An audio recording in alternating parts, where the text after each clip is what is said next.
نهنئكم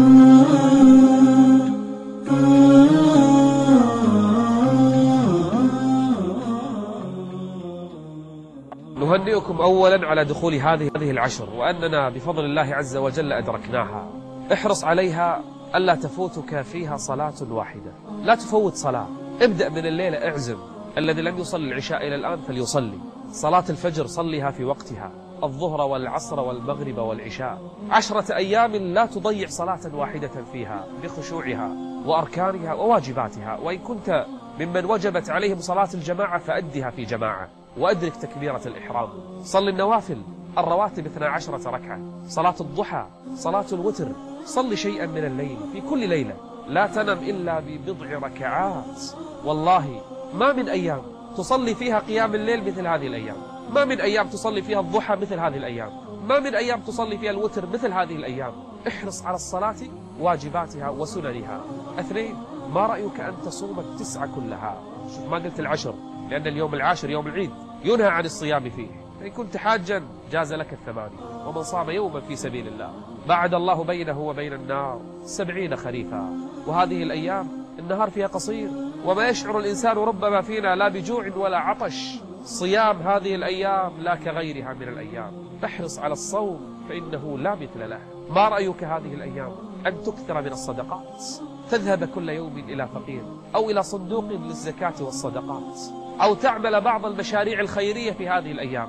من كان عنده نية يحفر بئر لله فليحفر هذه الأيام، من كان عنده نية أن يبني مسجدا فليفعل، أن يكفل يتيما فليفعل. كل نيتك في عمل الخير اجعلها في هذه الأيام، لأنها الأجور تتضاعف. حسنة هذه الأيام لا كغيرها من الحسنات. وأعظم الصدقات أن تنحر لله عز وجل، الأضحية أن تقدمها لله يوم العيد. ومن نوى أن يضحي لله فليمسك من الآن عن شعره وعن ظفره. ومن الأعمال الصالحة التي تقضي فيها وقتك هذه الأيام ذكر الله كما قال عليه الصلاة والسلام، فأكثروا فيهن من التكبير والتحميد والتهليل. أكثر من الذكر والتسبيح والاستغفار. وكلما صار لسانك رطبا بذكر الله كلما ارتفعت الدرجات عند الله. خصوصا هذه الأيام يا جماعة، لسانك لا تشغله بأي شيء، حتى الرسائل أو الإيميلات.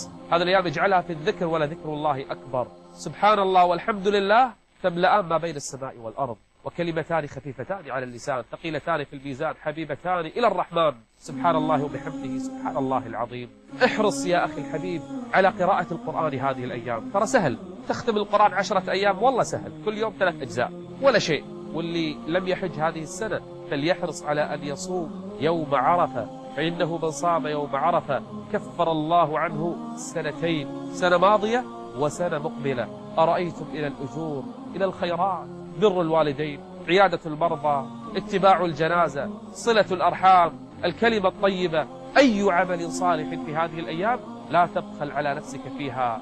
أما أولئك الذين يريدون أن يضيعوا هذه الأيام بإعلانات عن حفلات أغاني، للأسف من الآن يستعدون لها، أو سفرات محرمة لا ترضي الله عز وجل، لم يستفيدوا حتى من هذه الفرص.